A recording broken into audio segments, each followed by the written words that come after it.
Try. What's up? What's up? What's up? Welcome to the Disconnect, where the reconnection is the dialect. I am Eyebee Knowing, and this is my co-host. Yes, Ra, Oba, J, No, the Sun, King, in this thing. Yo, you know what I'm saying? I thought you was about to go. Give him a little song. I thought you was about to go. A little tidbit. Yeah. Like they say, BFT taste, a little skeet taste. Little skeet taste. You know what I'm saying? Shout out to Beaumont. Yeah. In the Hissel, yeah, she grew up, yeah, Bruin. No, you're not Bruin Jaguar, excuse me. No, he didn't call me a Bruin. My bad.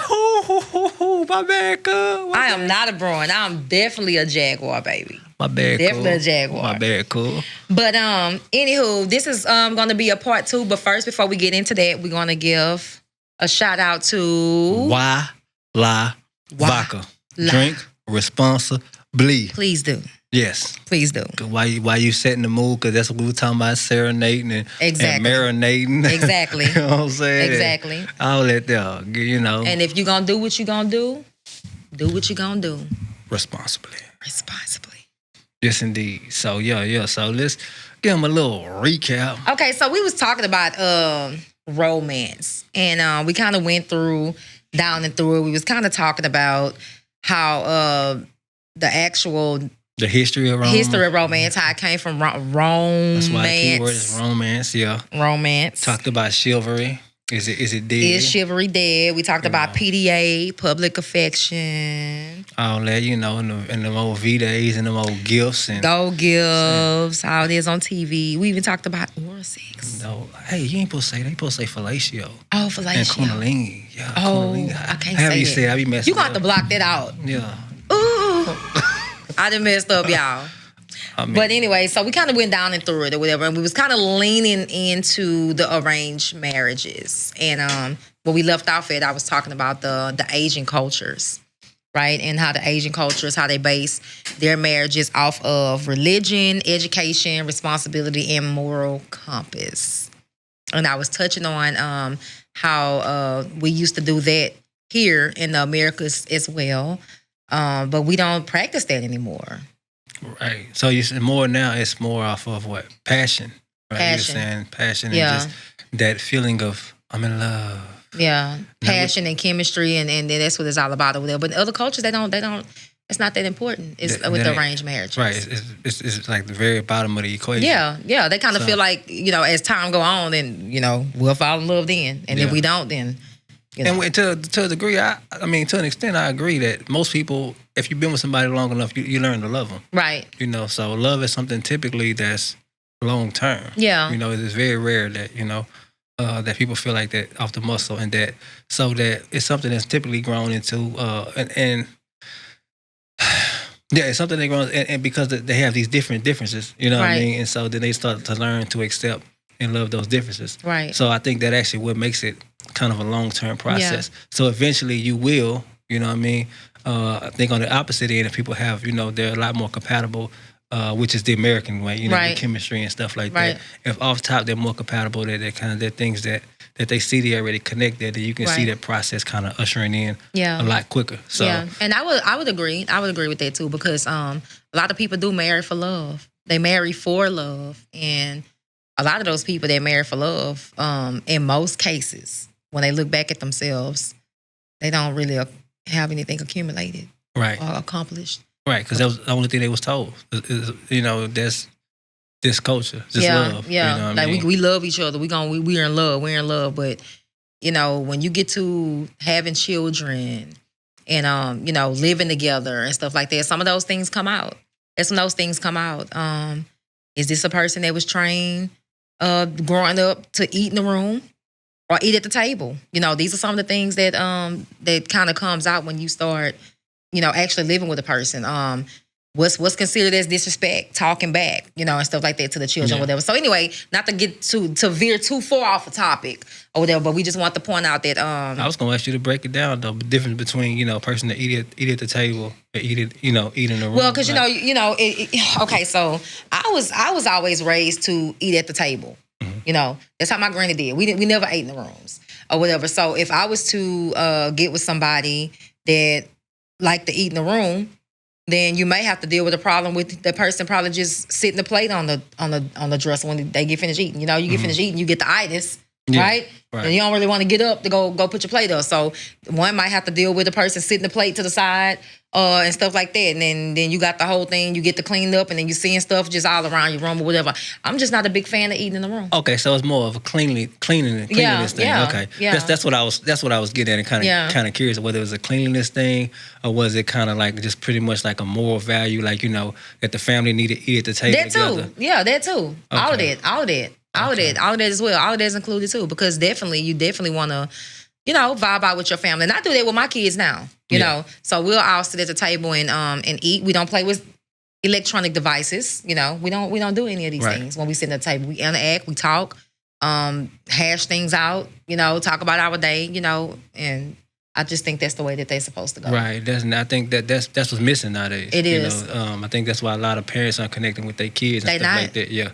Everybody at the table playing on their phone. You go to a restaurant, people, the whole family, you see a couple right there.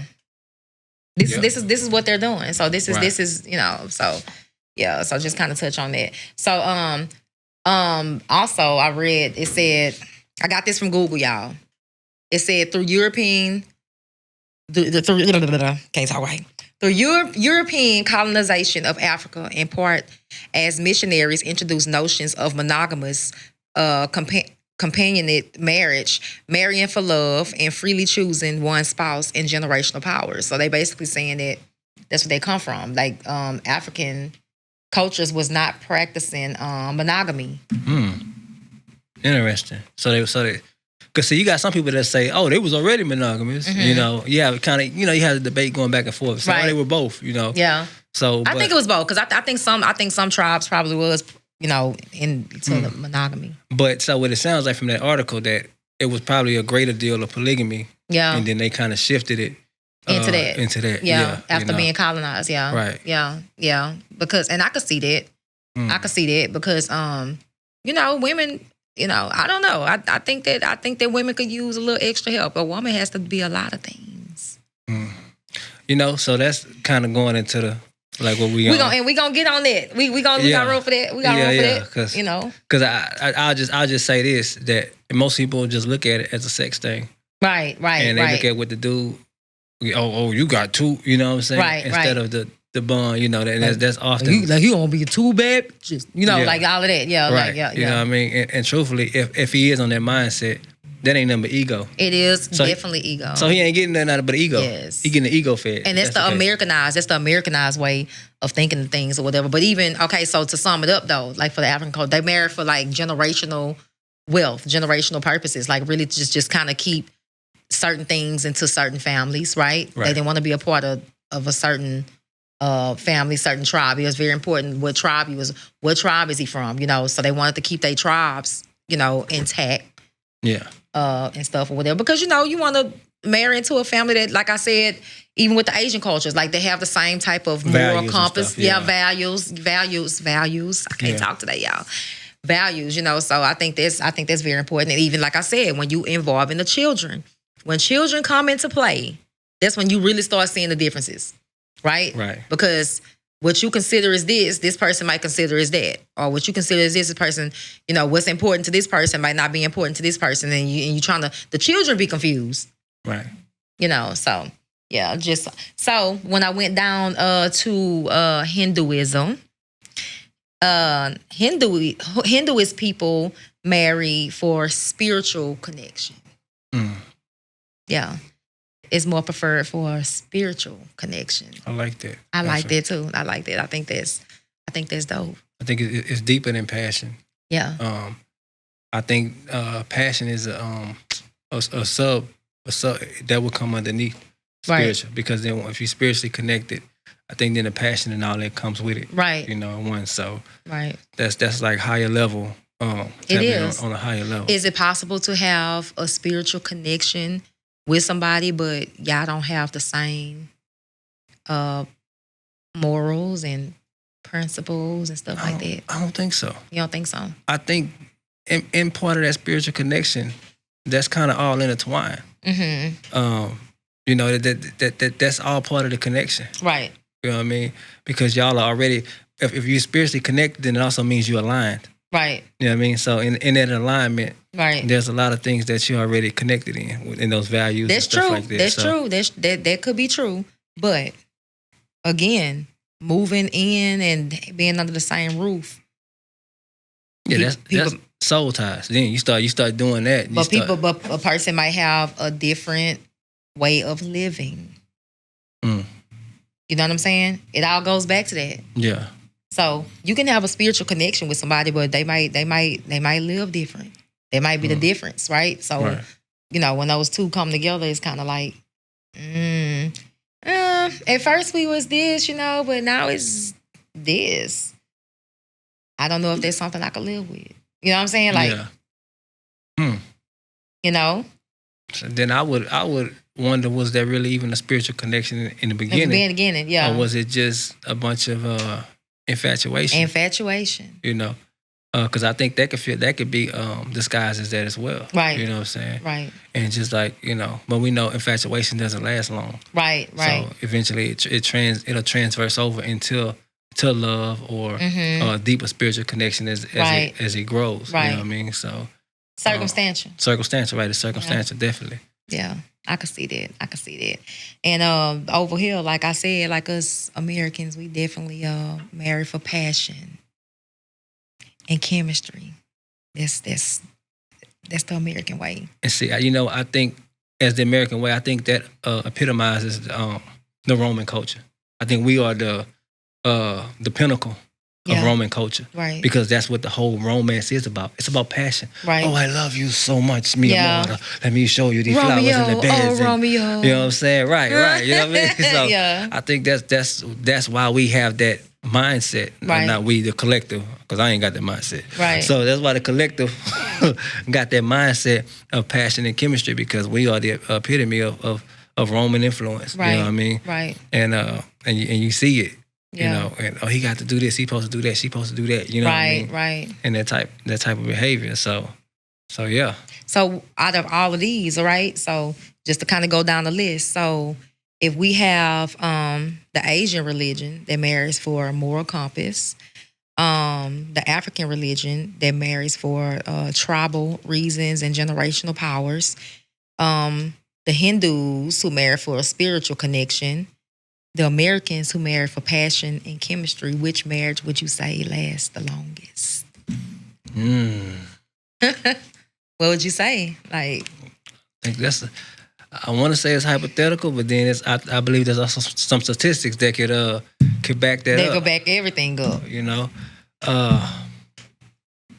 I would say truthfully, whichever culture is pushing loyalty.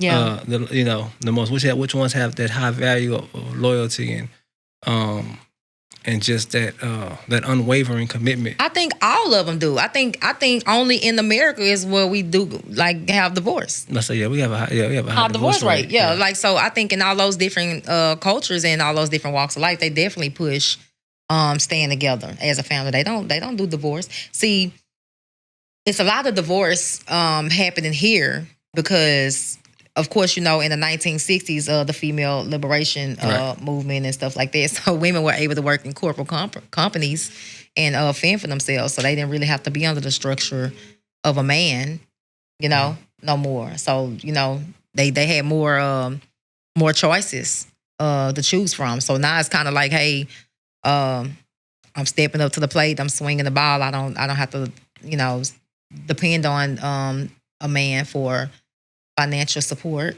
so I don't have to. And then I think a lot of them woke up and was just one day and was like, you know what? Yeah. I don't have to put up with this.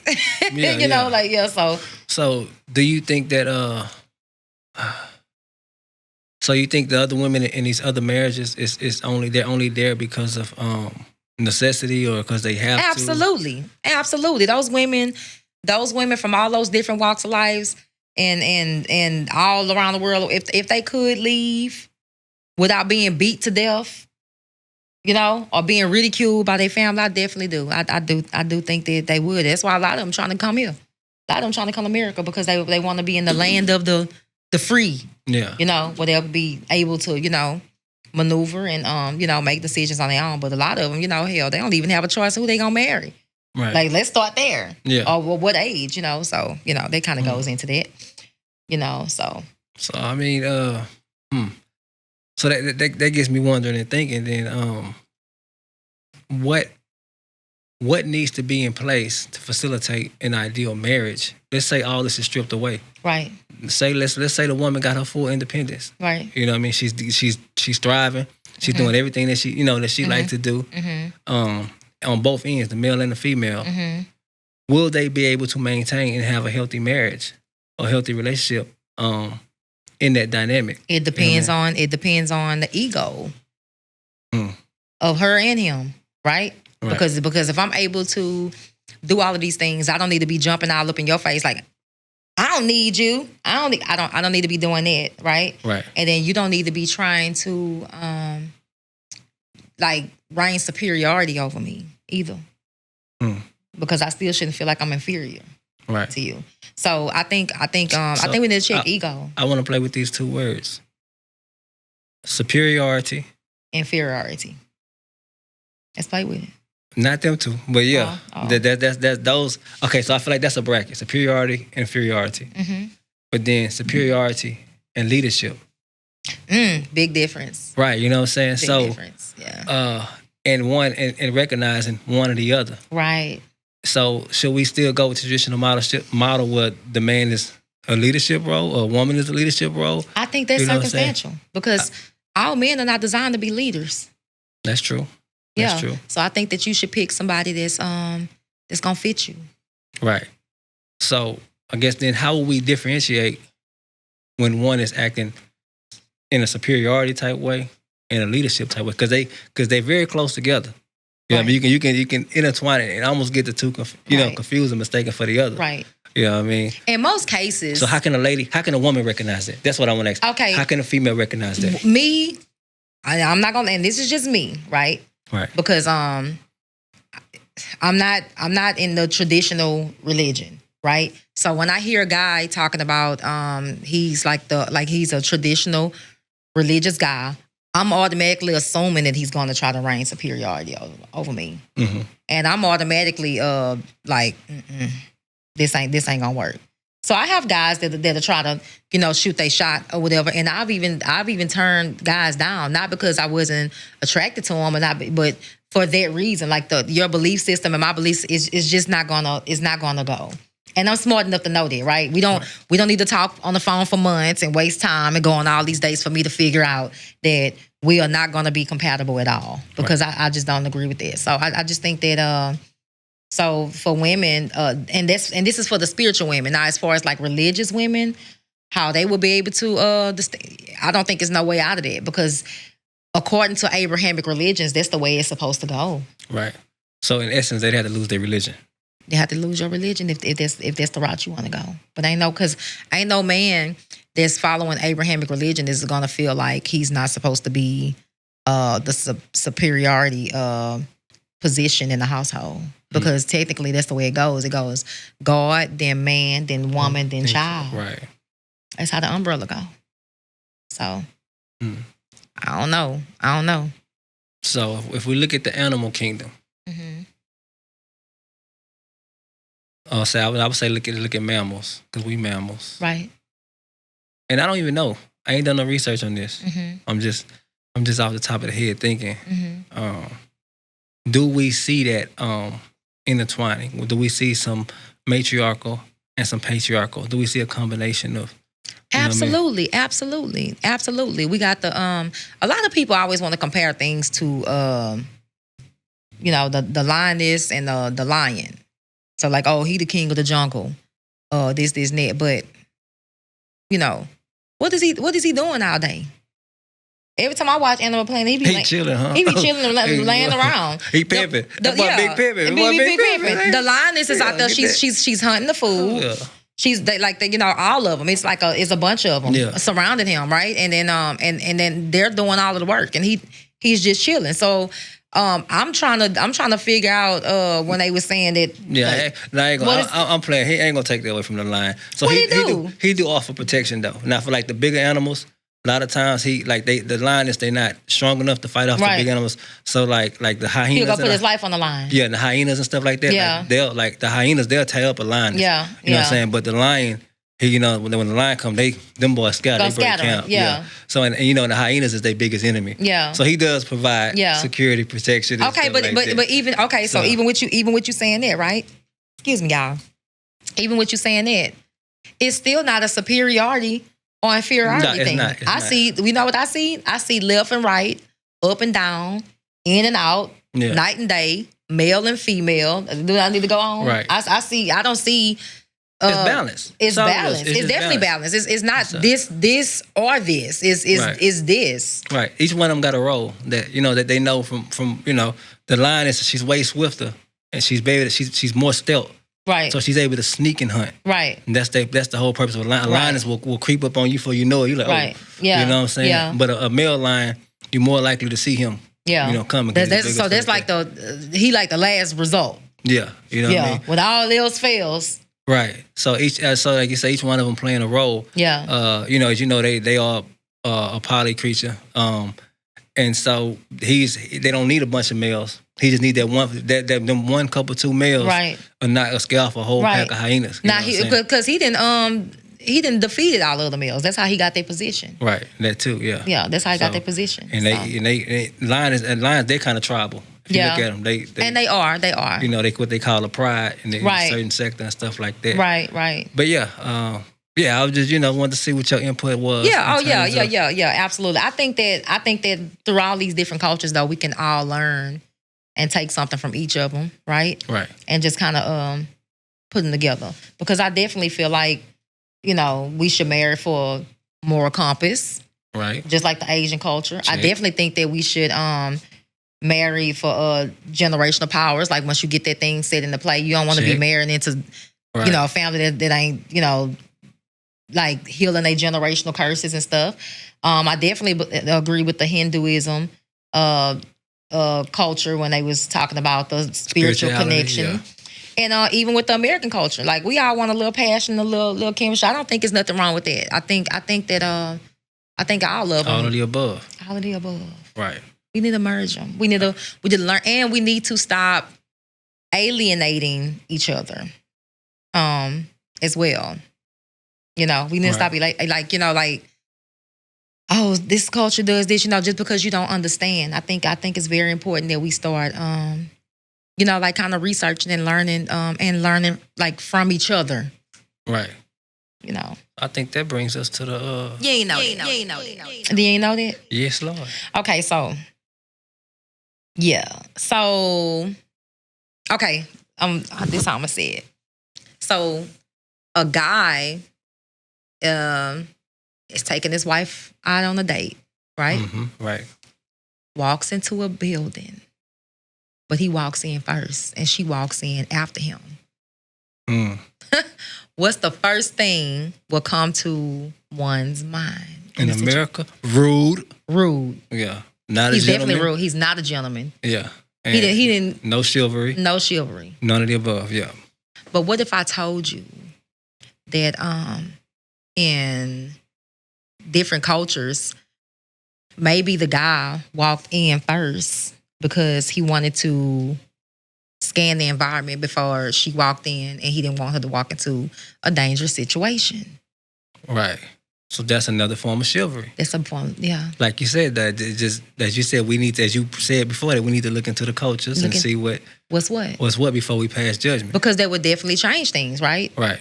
I walked in because what if, like an example that you gave before, when we was talking about this off air, you said that what if the place is getting robbed? Right. And you didn't sit there and sent your lady into the building. Yeah. To give her, you don't know what's going on. Yeah. Yet. Not as soon as she comes through that door, click, click. Yeah. Get on the floor. Yeah. Out of there. Yeah. So definitely. That's the reason why we need to observe cultures and not be so judgmental. And look at different perspectives, because it's always a different lens to look at. It's always a different lens to look at instead of just passing judgment. A lot of people pass judgment without understanding first. And we gotta stop doing that. And that's the whole point of this show. For the disconnect, where the intellect is the dialect. because we gonna definitely research. We gonna bring it to y'all after researching, and we definitely want y'all to participate in the comments and stuff. And if it's some other things that y'all would like to add that we didn't say, so we want to bring them to the disconnect. What is the disconnect? So, I believe the disconnect is this. We gave y'all the information on, romanticism, Rome, and where it came from. Right. I know a lot of us and a lot of our people, we're so big on following our culture, right, and doing what we're, and trying to find out what's true to us. Right. Especially in the Black community, a lot of people are becoming more, pro-Black. Right. And they're on the journey to discover like their roots and their ancestry, and right, they want to do things, either more African or more indigenous. Right. Or all of the above. What I'm saying? They want to find what's true to them. Right. Now, in this process, I say this to y'all, that anytime you've been somewhere for a long period of time, that culture is going to rub off on you. That's true. You know what I mean? It's a lot of us judging each other, a lot of us trying to tear each other down and trying to rate how Black the next one is, right, and how un-Black the other one. You know what I'm saying? Right. And the thing is, if you, I use this example as we did off mic, if you was locked up for 20 years in a prison and you got released, there's no way out of them 20 years you're not going to be institutionalized in some type of way. Very true. You know what I'm saying? You're going to have some of that, some type of mannerism, whether the way you make your bed up, whether, you know what I'm saying, what have you. Right. You're going to have that piece in you. Right. And so being that said, living here in America, we all got some, some institutionalized way. Right. And that's what we need to recognize and not be so judgmental. Right. Be like, oh, you know what I'm saying? So if you want to practice romance, you want to get your lady flowers and candy and all that stuff like that, to each his own. Yeah. You know what I'm saying? Do it within your means. Do it within your budget. Do it within, you know what I'm saying, to where it's not tearing your household down. Right. You know what I'm saying? Putting you in a bind or putting you in a situation. Right. Do it if that's what you want to do. Right. And don't judge the next person. Right. You know what I mean? For not doing it. For not doing it, yeah. right. Or for doing it. Yeah. You celebrating Valentine's? You celebrate this and that. I think it's important to be educated and know what it's about and what's going on, the history behind it. Right. You know what I mean? But still, if you feel so adamant about it, then start creating your own customs. Right. You know what I mean? Create your own gatherings. You know what I'm saying? I appreciate the fact that people are able to spend time with family that they ain't got a chance to see in a while, and make those connections and stuff like that. So, to me, that's the disconnect. We too busy judging each other. Yeah. You know what I mean? Like I said, we gave them the history and, to each his own after that. Yeah, absolutely. I agree. I totally agree. I agree 100% because that's where the disconnect come from. It's that's what happened to a lot of us and a lot of families even when we decide to go to like a different path, being alienated from your family because you don't follow certain things. It gotta stop. It gotta stop, y'all. So right. So yeah. I think that's the disconnect. There's definitely the disconnect. And this is the podcast that heals and builds. I almost messed up. Yes, Lord. I thought about that. This is the podcast that heals and builds, y'all. Like, we're going to be bringing these topics to y'all. I'm so excited. Yes, indeed. And if you want to check us out, make sure y'all check us out on IG, Facebook, TikTok, and YouTube. All that. Spotify. Oh, yeah, Spotify. We also on Audible. Yes. And Amazon. So absolutely. Yes, and we got some more outlets coming soon. Absolutely. Yes, Lord. We're going to be everywhere. Everywhere. Peace. I have learned to piece together pieces that you broke. I can see through all of the deceitful things you wrote. I have managed cracking all the secrets to the codes. You swerved into my lane like you were sleeping on the road. Said we weren't indigenous and brought us here as slaves. Wrote yourself in her story and tore us out the page. Trying to cover up that you're the one that's out of place. Then wonder why my people wildin' out and in the rage. Bitch, you lied, we've been certified. My ancestors own this shit, I know that hurt your pride. I'm witnessing truth and lies unfold before my eyes. Prison in the flesh, oh what a time to be alive. Understand that white folks not our only enemies. We got those against us that still look like you and me. Just because you talk that talk don't mean you're fooling me. Cause I don't need a savior long as I stay true to me.